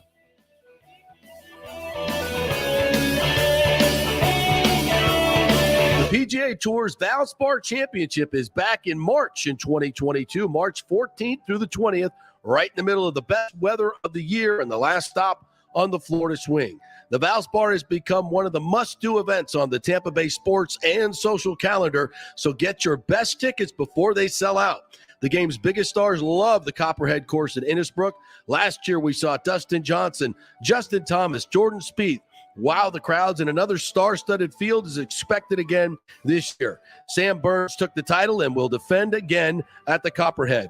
This will be a full tournament with the return of Valspar Live, our free Saturday concert featuring Chris Young and Big and Rich, and other amenities including Chameleon Cove, the Hooters Owl's Nest, the Publix Chill Lounge, and other hospitality venues. Go to ValsparChampionship.com for tickets. The best premium hospitality areas will sell out, so don't wait. That's ValsparChampionship.com. Well, it's never been more important to support each other and support local businesses like Italiano Insurance that has been around for over 60 years, serving our community with great customer service and also giving back to our locals in need. Their Metropolitan Ministries Holiday Food Drive was another tremendous success this year. Why call a 1-800 number when you can call your trusted neighbors at Italiano Insurance who will save you money? In Boca Grande, 941-964-0400. That's 941-964-0400. Cryptocurrency is all the rage today. The market cap for the industry is now over $1 trillion. And you read about people making millions of dollars, right? You want to get in, but have no idea what to do? Or maybe you dabbled a bit and you want to unlock the real money-making opportunities and don't know how to do it. There are over 10,000 tokens and thousands of decentralized finance exchanges to navigate. So what do? You go to DeFiLava.com. The folks at DeFiLava.com are in Tampa Bay, and they work with you directly to set up custom accounts, answer all your questions, and provide market analysis. Decentralized finance and cryptocurrencies are here to stay and will change the financial markets as we know them. Get in the game. Get with the experts at DeFiLava.com and tell them JP sent you and get their free 2022 crypto market forecast today at DeFiLava.com. Don't get left behind, folks. Make some money at DeFiLava.com. Pure sports. JP is back on. Welcome back. FanStream Sports.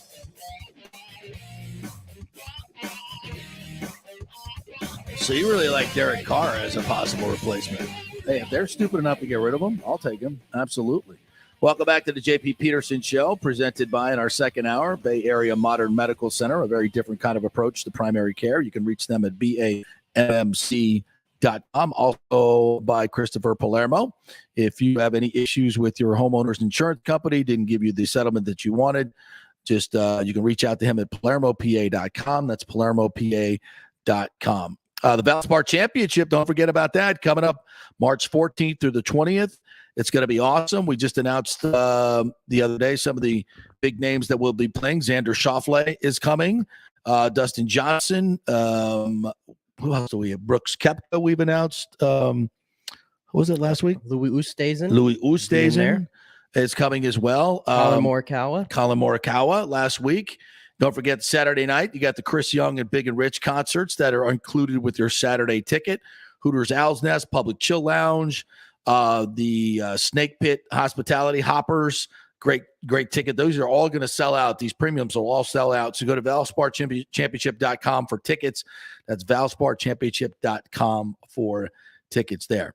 All right, jump on our official Twitter page at the JP Peterson Show and vote in our poll right now. Who will be the next quarterback? Looks like Kyle Pitts has chimed in here. Oh, has he now? Yeah, he said Kyle Trask. That's all. Kyle Pitts? Yeah. Wants Kyle Trask? Yeah. Who's he play for? Pitts? Falcons. Okay. Don't listen to something that your enemies are saying. Look, I'm intrigued by Kyle Trask. Hey, that's his quarterback. I get it, but I'm intrigued by him.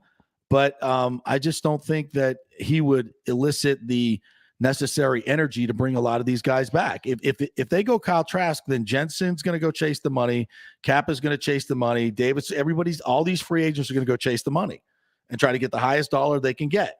They just become mercenaries someplace else. Whereas if you bring Russell Wilson in, he's the same type of leader that Brady is. He brings people together. People would be excited to play with him. He's a living legend in this game. I mean, not to the Brady level, but I have a super high opinion of Russell Wilson. I don't know if other players and other people do. What is your sense of Russell Wilson? Yeah, I think he's the number one option. I think I know we throw that word culture around, I guess, a lot, but I don't think it changes with Russell Wilson. I think Aaron Rodgers has kind of proven if you add him in here, you're going to have to deal with, and I'm not like I'm not encouraging it, but you're going to have to know that he's going to say whatever he wants, right? And I think Russell Wilson to Tom Brady, the same temperament of quarterback that you want, run a team, I think, especially with the way that they run the ship here now. So I think it's perfect from that standpoint, and from a playing standpoint, Russell Wilson's one of the top 5 quarterbacks in football, in my opinion. Yeah, still he's a proven winner, absolutely, and he's 33 years old. That's like you're still like well into your prime as a quarterback, and he has a manageable cap hit for the next 2 seasons. And I don't think he's been so oft injured that you would think he's damaged goods and won't be able to keep playing. He just had like long streak. Right. Until this year when he missed 3 games and he rushed himself back because he wants to play. He's a gamer. He's a gamer. I just think, unfortunately for him, it's gone in the wrong direction. Seattle, it's time for a change. Yeah. And they have to rebuild. They can't be serious about just holding on to him. He's the greatest asset they have right now. All right. I wanted to get this poll in. The Times released their poll today, their readers poll. Over 1,200 responded. So what is their headline? Times readers: we want the Rays to stay, but don't think they will. Why are they? First of all, what does it matter what the fans think about if they think they will? The only reason that many fans think they're leaving is because they read your paper, and that's all. You've been doom and gloom forever. You never talk about the real facts. You went on this wild goose chase on this stupid ass Sister City scheme. Many support dumbass thing that was never going to pass muster by the Players Association. Anybody who knows anything about baseball and how it works knew that from the very jump. We led with that for 2.5 years. I don't even know why we're talking about it. The Players Association is never going to allow it, and the Players Association sunk it. That's the way that went down. So just because you chased false news and I told you from the very beginning, this was all about a ploy, a negotiating ploy. It was never going to happen. But yet you to Times gave it credibility, and anybody else who gave it credibility over the years was reading. That was false information. That was misinformation. Should be kicked off all social media platforms. All right. Sorry, I had to get that rant in there. So here are some of the results. For one, the survey got nearly 1,200 responses. An overwhelming majority, 7 to 10, said they care a lot that the team stay in Tampa Bay. A majority prefer Ybor City, a central location that is the team's preference over other offerings. Nearly half even said the team should get a next-generation stadium with a retractable roof, the most expensive kind, though nearly half said it should be a traditional park. Still, a strong majority said the team should pay half the overall cost, of course, which could easily be top $1 billion. Nearly 3 in 5 think the chances are good to very good the team will leave for another city. Okay. Once again, if I can just help you guys here, they're not going anywhere.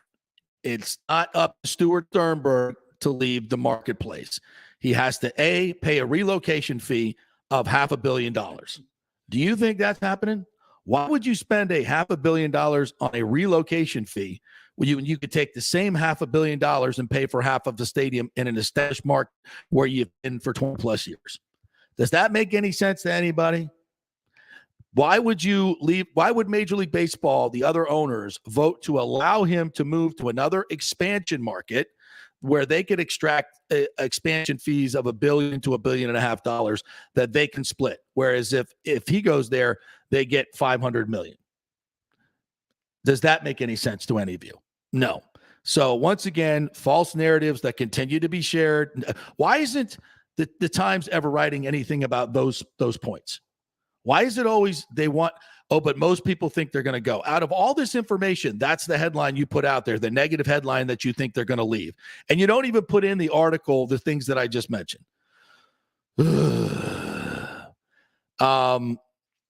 Other interesting things here, although I wish they just put the poll up and not everything was just written. That would have been too easy to do that, right? Paul Huber Jr., a 26-year-old Trinity resident who grew up going to games with his father's swearing about taxpayers paying for a large share of the stadium costs. He thinks it should be capped at 25%. It's not going to get the job done.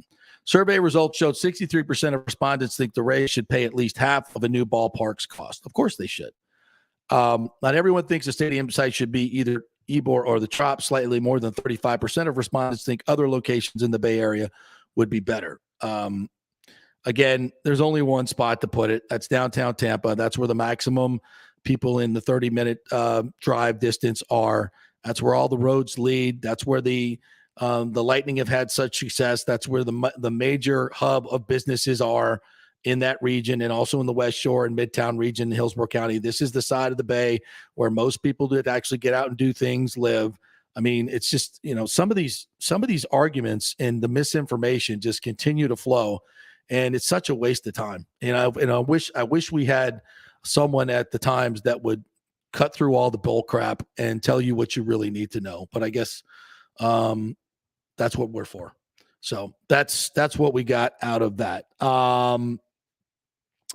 Other stories we want to go. The Lightning tonight will be taking on the San Jose Sharks, and no Kucherov tonight. And this will be the last game before the All-Star break, which I'm very much looking forward. I'm not. Why? I'm looking forward to the All-Star game, I should say. You really? Yeah. The All-Star game? Yeah, and all the skills competition and stuff like this. Fastest skater. It's so watered down now. They're going to have like the face-off competition in the Bellagio fountains. Hear about that? Yeah, I did. That sounds like fun. No, it sounds like they're reeking of desperation here. No, it sounds like fun. Nobody cares about their All-Star weekend. Yeah. Did you have a Cooper statement on Brady? Because everything comes back to Brady, of course. Not an official statement, but he kind of likened to just reading the points here. He kind of likened it to Gretzky and Montana and kind of the impact, the impact he had on sports. But it sounded like whoever asked him the question, that was like the news to them, especially McDonough. He was just looking down, and then the reporter asked him about Brady, kind of popped up like, "What? So My neighbor? Yeah, my neighbor. My neighbor? Gone. Not anymore. He's going to be moving out soon. I wonder, is he going to stay until his Star Island mansion is built? That's an interesting question. Will he become part of the community now, you think? Now that he doesn't have to worry about COVID? That's interesting. Why do you laugh at that? Why do you scoff at that? I don't care if he was part of the community or not. I do. At the end of the day, he won a Super Bowl. He's there to win football games. Well, it'd be nice. Guess what? I felt like I lived with him.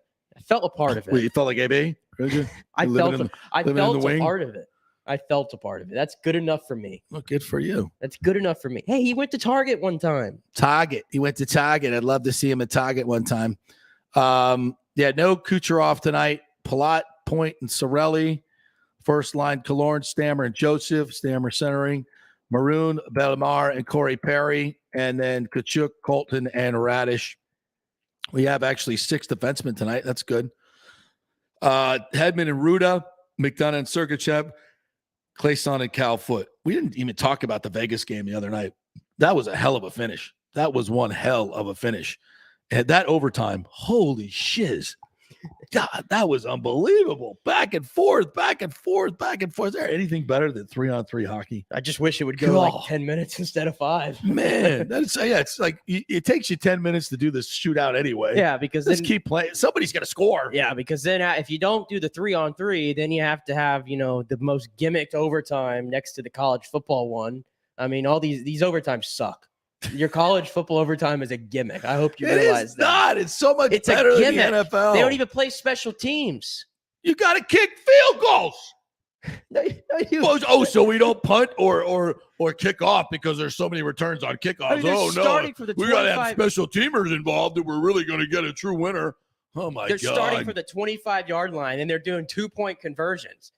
Yeah, that's called football. That's a skills competition. That's called football. Oh, That's really? No Do you not have to block and tackle? That's no different than a shootout. Do you not have to block and tackle? Just play real football. That is real football. No, it's not. Yes, how is it not real football? Real football. You hike the ball. You got to keep.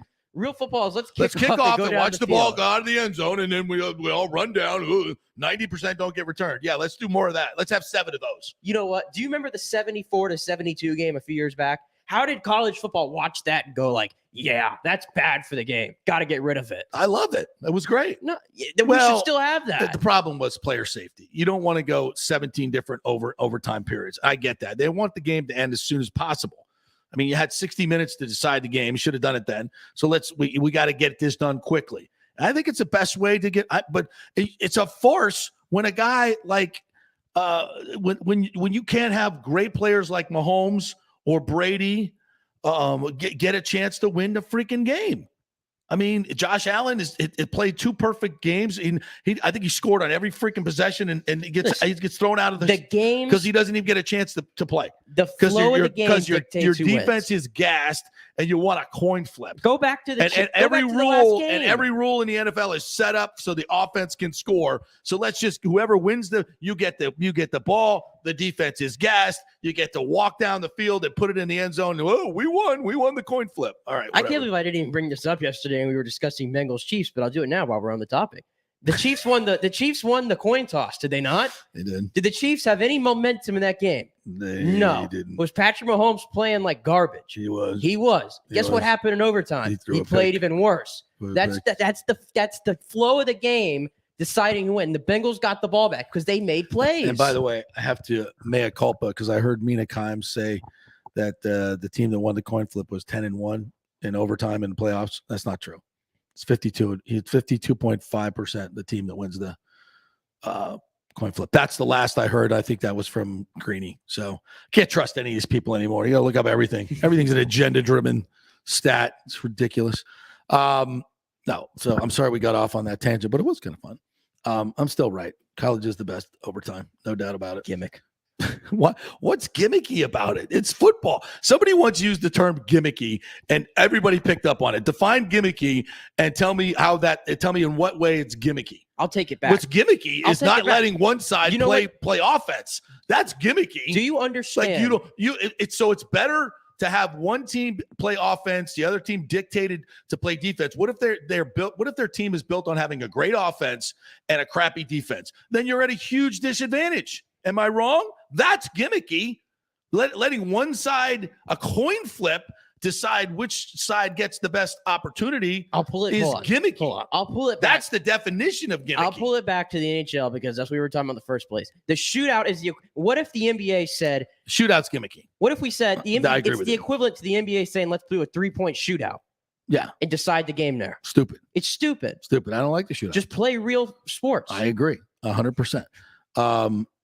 What else did we not mention today? Oh, FSU and UF playing on Black Friday, infringing upon the great rivalry that is USF UCF. Please, USF UCF, just understand you will never top that rivalry. You are not as important. I don't care that they're playing on the same. But I kind of like the idea that it's like a doubleheader. But I see a lot of UCF and USF people complain. That's our day. You don't get a day. You don't get a day. Until you win a real national championship, you don't get a day. Championship. You don't get a day. And Black Friday wasn't your day anyway. That belongs to the shoppers, you knuckleheads. But I kind of like it. UCF and USF at like 6 or 3 to 6, noon. And then not noon. Shove it on noon. 3 to 6, and then FSU picks up from like 7 to 10. That game should always FSU and UF should always be at night. That's a travesty. That game was at noon this year. I know. It's awful. I don't care how bad the teams are when they're playing. That should always be at night. Night game. And Friday night at Doak Campbell Stadium on Black Friday. That's man. I'm down with that. I would be there for that. 100%. 100%. By the way, how about Jim Harbaugh going to interview with the Vikings on signing day tomorrow? What an ass clown. Today. I thought it was tomorrow. Is it tomorrow? Yeah. I think signing it's tomorrow. Oh, yeah, it's tomorrow. I think it's tomorrow. You're right. Keep going. Right? Yeah, you're right. You're the head coach at Michigan? It's so his panties are in such a wad because they cut his pay because he couldn't beat Ohio State. He finally beats Ohio State. And he thinks he has the gravitas to go interview specifically on signing day and just piss all over your alma mater. My God, what is that? What is that? Urban Meyer vibes. Oh, God, what are you doing, dude? How disrespectful is that to your institution, to your current players, and the people you're recruiting? Like, my God. You take any of his word. How do you take anything? That's man. They paid you $6 million a year to lose to Ohio State for a decade or however hell long it was. You finally win and you're like, oh, well, screw you. Thanks for the contract extension. I'm going to go interview with the Vikings on signing day. Wow. Loyalty. All right. Our thanks to Anthony Becht, who joined us today, and Scott Reynolds, two great voices. Anthony, who played against Brady for so many years when he was with the Jets, and then Scott, who's covered the Bucs for 27 years. Great perspective today. Really appreciate their time. Go back and check that out on our app, FanStream Sports. Just download the app, all one word. You can always watch us on YouTube as well. Subscribe, please. Subscribe to YouTube and watch each and every day, and you can listen to us on Twitter anytime you want. See you tomorrow. Go Bolts.